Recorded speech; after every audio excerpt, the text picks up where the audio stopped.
Change your trousers. Oh, I see you've got your sexy underwear on. You're not going to wear those funny shoes. Wear these lace-up ones. The good ones. I've gotten fat. I don't even need suspenders. You are not fat. Look. Well, you're still wearing the suspenders. I don't want them. Here we go. Puss in Boots. One more push. There you go. I'd never have dreamed that I'd be back in Germany and doing so well. Usually when you ask old people about their lives, you don't get much by way of response. But he's lived enough life for 10 people. All the things he went through, that fascinated me from the very start. At first I didn't know how to talk to him about his terrible experiences. I was a bit timid about it. But he said, ask anything you like. Once he started talking, my jaw was on the floor. Such horror. All sorts of things.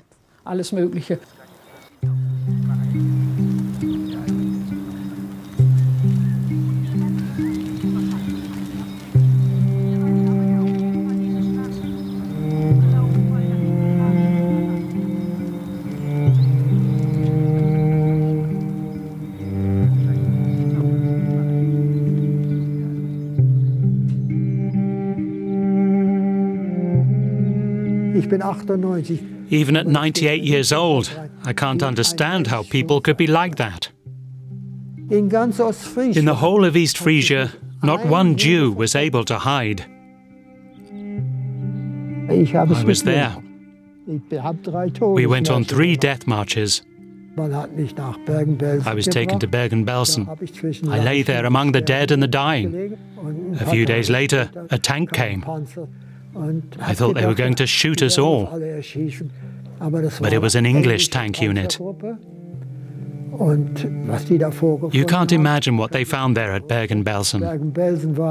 It was a cemetery. Except in a cemetery, the bodies are buried and have gravestones. There, the bodies lay on the ground. Not 1 or 2, but hundreds, thousands. Why did I survive and not my brother or my parents?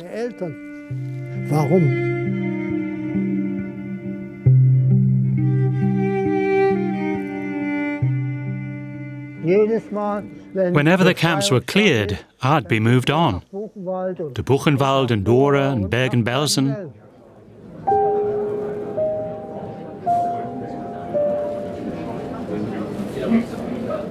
If the few survivors don't tell the young people what happened, then everything will be lost.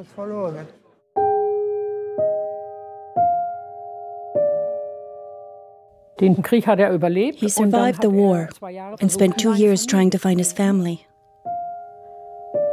In 1947, he found his sister, and just a few weeks later, they moved to America.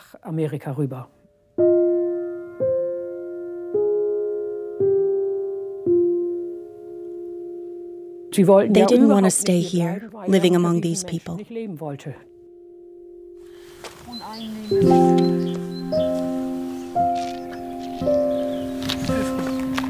Get one for Mum and Dad, too. But they weren't here. That doesn't matter. They lived there for more than 60 years. One day he woke up to the sound of cries, and his sister fell out of her bed.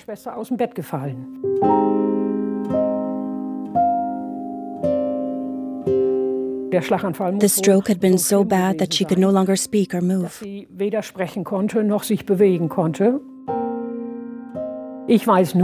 All I know is they were in contact with some people in the town of Leer, and the people in Leer wrote and said, "You should come here, we can help you."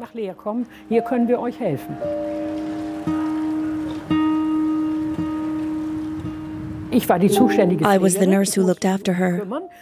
Friedel never really recovered. Later she died. I sat with them. I stayed in the room with him until 7 o'clock the next morning and we talked. Suddenly Albrecht was all alone in the world. After I retired, I went to the nursing home every afternoon. Then came the lockdown, and I couldn't go anymore. I knew we needed a solution. It turned out the apartment above me was vacant. We were able to move in straight away. We've lived together for almost 4 years now. We each have our own bedroom, and we share the space. We cook, talk, get annoyed, argue, everything you'd expect.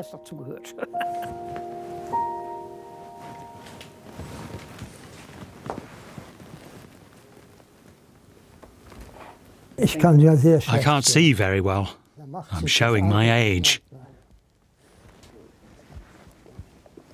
It's not easy to lift your leg at 98 years old. Aha! I did it. And I'm still looking for something. What is it?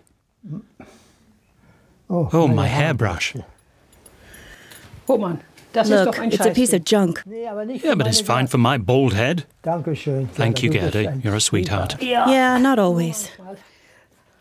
Gerda's become a Jewish mum. They say a Jewish mum takes care of her children, takes care of the household, takes care of everything. I once had a loving mother, but back then I was a little child. And of course, whenever I hurt myself or I cried, my mother would come and hold me and kiss me. She'd tell me everything would be okay.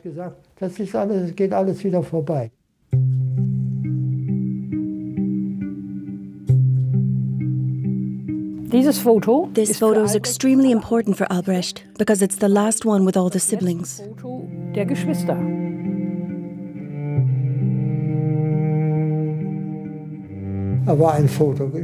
There was a photo studio with a sign saying, Aryan store, no Jews allowed. We turned over our Jewish stars or held bags over them. You could see from our faces that we were shaking like leaves. But my brother wasn't scared. He took us in, and the photographer, the owner, took a photo. And a day or so later, Dieter went back and got the picture. And we said to each other that when it was all over, we'd meet again in Berlin. We never wanted to go back to East Frisia after what was done to us there.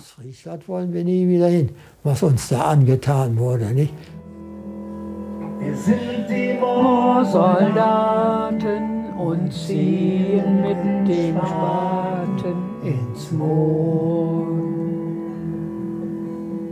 I don't know how I'd feel if my parents were suddenly gone and I didn't know where they were. He still doesn't know. He knows they were burned in Auschwitz, but they didn't even get a number on their arms, so they must have gone straight to the gas chambers. Wir sind die Moorsoldaten und ziehen mit dem Spaten ins Moor. I'm not to blame for what happened. I wasn't even alive back then. But when you're German, you feel a certain responsibility because of that.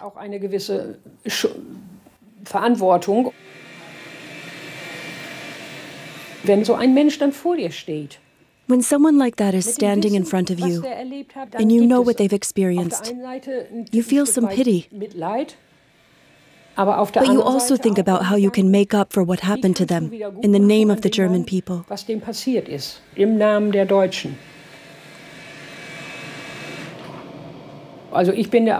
not one to say there's nothing more to be done or that it's not my business. Of course it's my business.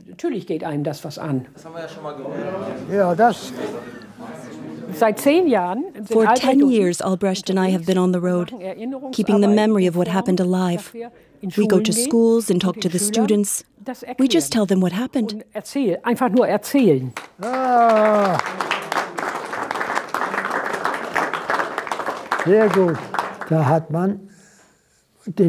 When we came back from working, before we got our soup, which was almost inedible, the door would be closed and the SS man would be standing there. You had to walk past him naked and he'd look at you. And if you were emaciated, or if you had scabies or a rash or ulcers from malnutrition, then he wrote down your number. And the next day, you went up the chimney. See? 116,927. It's fading. Do you have tattoos too? Not yet, we're too young. Why too young? We're only 16. But you can have a tattoo at 16? Yeah, but not like this. This wasn't good. Okay. Thank you. My pleasure. My class went to Poland this year and visited Auschwitz. You went too? Yeah. Did you see the shoes and the shaving brushes, things like that? Yes. I was in Monowitz, not in the Auschwitz main camp. It was a bad time. I was doing forced labor when I was 14. I had the nickname Crumb because I was so little. Yes, my family were all murdered.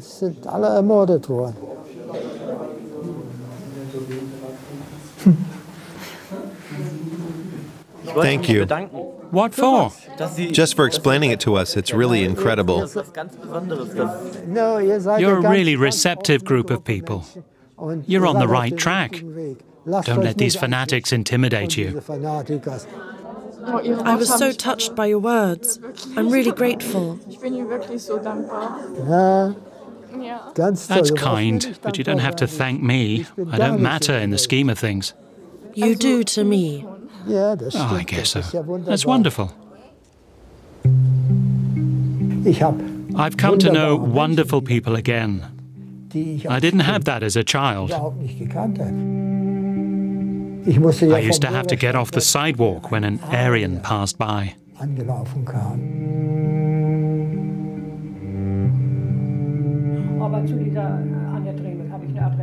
Nicholas Buchser is a journalist. After a magazine article came out, he got in touch with us and asked if he could write a book about Albrecht. It didn't take long to realize that there was more to this man's life than a magazine article could do justice. It's a life story worth telling, worth writing a book about. But neither the fatherland nor our neighbors thanked my father. People never called him Mr. Weinberg or Alfred Weinberg or Weinberg the cattle dealer. They just say, where does the old Jew Weinberg live? Brilliant. Nobody could have done it better. No? Did you tell him that? Yes, we spent quite a bit of time together. It's wonderful.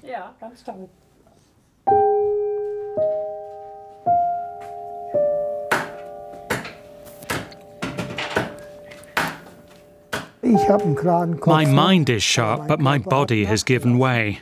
I'm really happy that there'll be a book like this. And after I pass on, so to speak, my hope is that it will be read by young people, so this never happens again.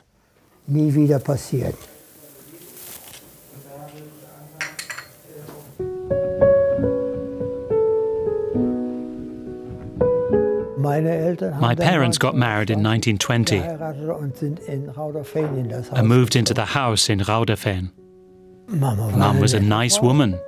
She didn't beat us. She cared for her children. Dad was just a regular guy. He was loving. We had a wonderful family life.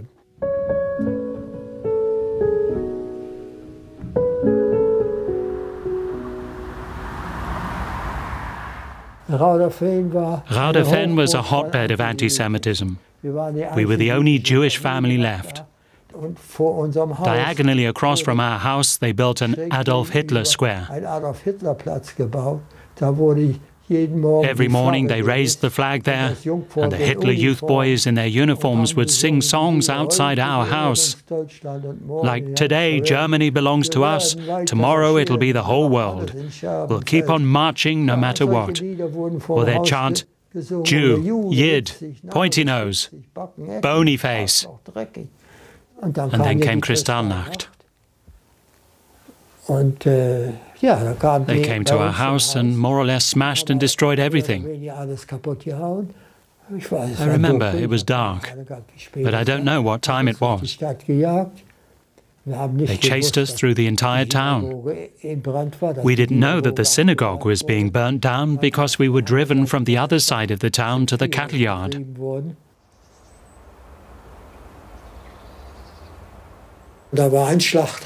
There was a slaughterhouse in the cattle yard for when animals had to be slaughtered at short notice. And on November the 9th, the women and children were locked in there, among the hatchets and saws. The atmosphere alone.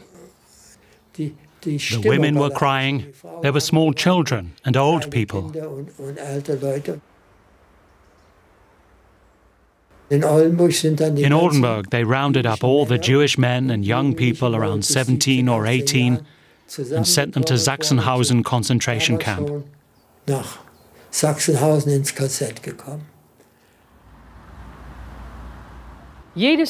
Every year on November 9th, we go to Albrecht's birthplace in Rauderfehn and remember his family.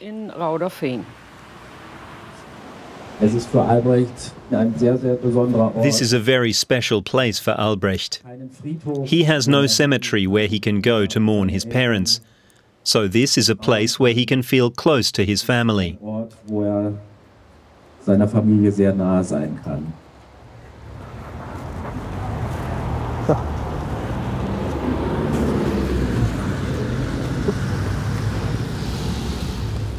Thank you for all coming here today. Things should be very different. This is still a bad time for us people of the Jewish faith.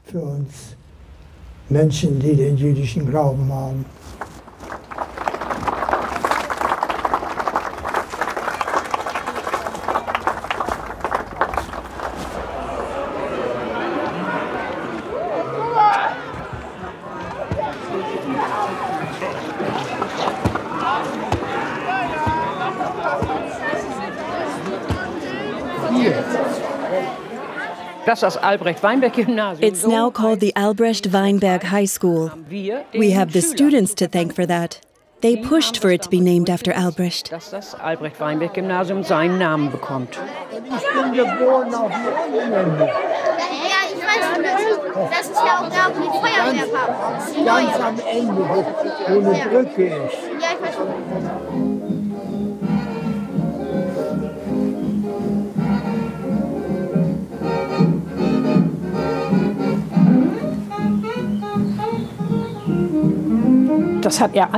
He didn't get to have a youth. There was no dancing, no falling in love, nothing like that. The time when he should have been doing that, he spent in Auschwitz. He only got out when he was 20.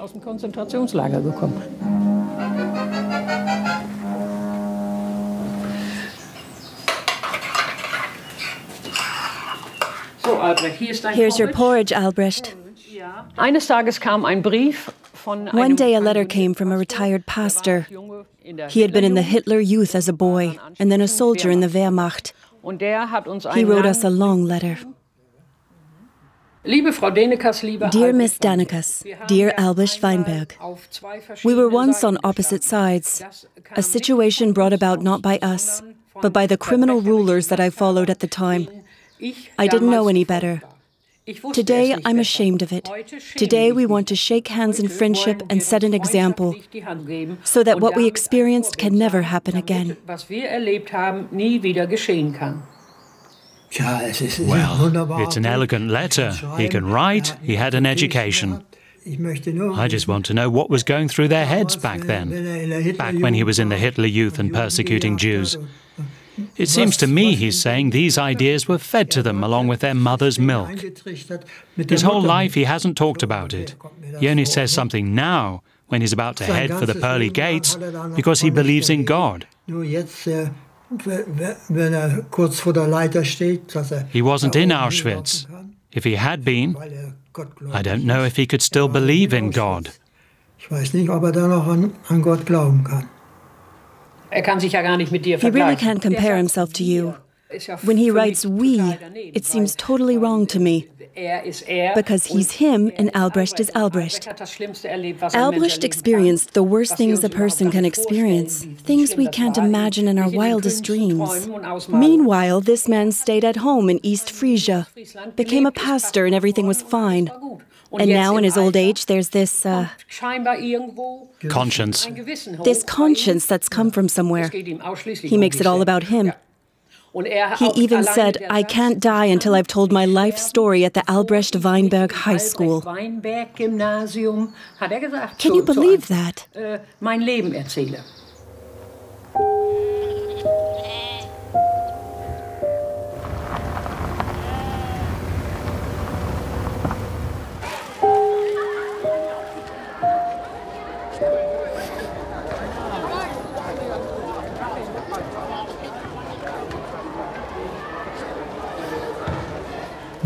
How many were murdered in your family or were killed in the Second World War? None. Maybe as a soldier. As a soldier, but otherwise no.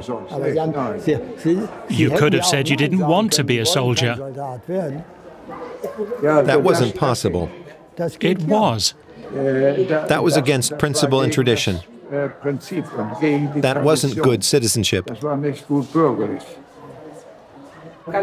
I'd like to welcome Mr. Karl Osterwald from the village of Münkebo in East Frisia. Albrecht and I are especially interested in the Jewish aspect. There were a lot of Jews in the area. Did you not know where the Jews had gone or what had happened to them? Of course we knew. You could see it in 1938. You could see that the Jews were being taken away. And I have to say, my grandfather was a baker in the north, and he was well respected by the Jewish community. He baked the matzah bread for them. He had a bunch of Jewish friends. Our neighbors were Jewish, and they were taken away too. As children, we didn't ask where they went. We only heard about the concentration camps much later. But I knew nothing about what happened in these camps. In places like Bürgermoor. Nothing. Absolutely nothing.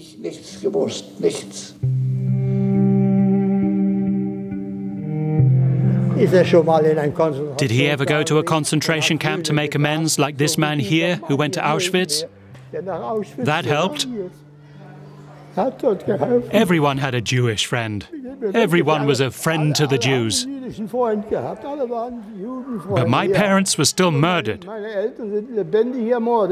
Not by Adolf, by Germans.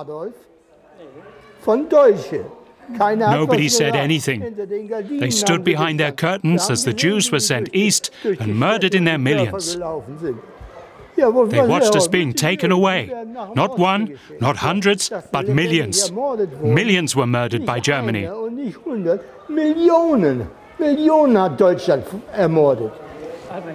Albrecht, it's okay. Don't get upset. Now they all want to apologize, but nobody ever said a word.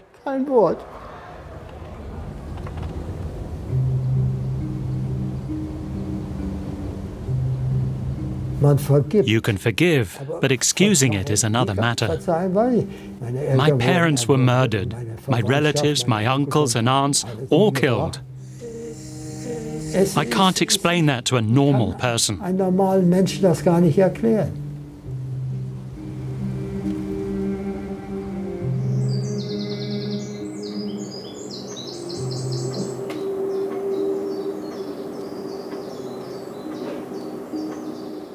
They never had a therapist or any psychological counseling or anything like that. They didn't have that back then. But I do think that in the last 10 years, I've also been like a therapist to him. Constantly talking about it, reading about it, discussing it. More and more, he says that he's sleeping better at night. I notice that when I check in on him after he's gone to bed. I look in on him after 10 and I see him lying peacefully in the bed and sleeping so quietly.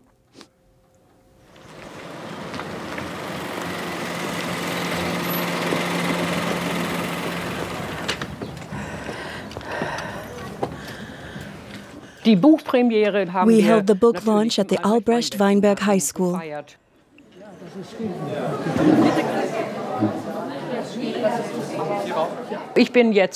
I'm now 74, and Albrecht recently turned 99. As a 99-year-old, he can't be expected to sign all those books by himself. So we took samples of his signature and we made a stamp out of the best versions of his first and last names. So that the memory won't fade like the number on my arm.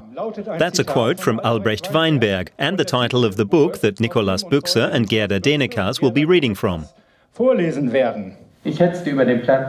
As I rushed across the square, I saw a face, haggard with hollow cheeks. But around the lips was a smile I recognized immediately. Dieter? The man smiled. It was my brother. He had no hair, but it was my brother.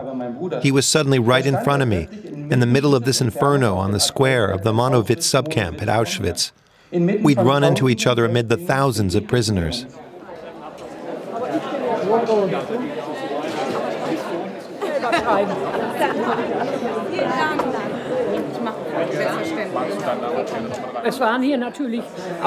Some of the people here simply couldn't believe what their grandparents had done. Whether or not there was a bit of guilt is not for me to say. But there's so much interest in his book that people are confronting it and asking what exactly it was that their parents or grandparents were doing back then.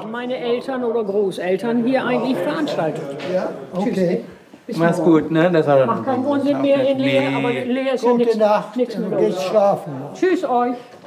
Guck mal hier. Oh, Regen. Ich hoffe und bete. I hope and pray that all these young people who have listened to Albrecht speak over the years will take a stand against injustice and racism in their own way. Ungerechtigkeiten haben oder Rassismus oder was auch immer. Ich hoffe. Are you afraid of dying? No. I've woken up in a situation like that. I've seen hundreds of corpses, and I've lain in bed with them. You can be as scared as you want, but there's no getting around it.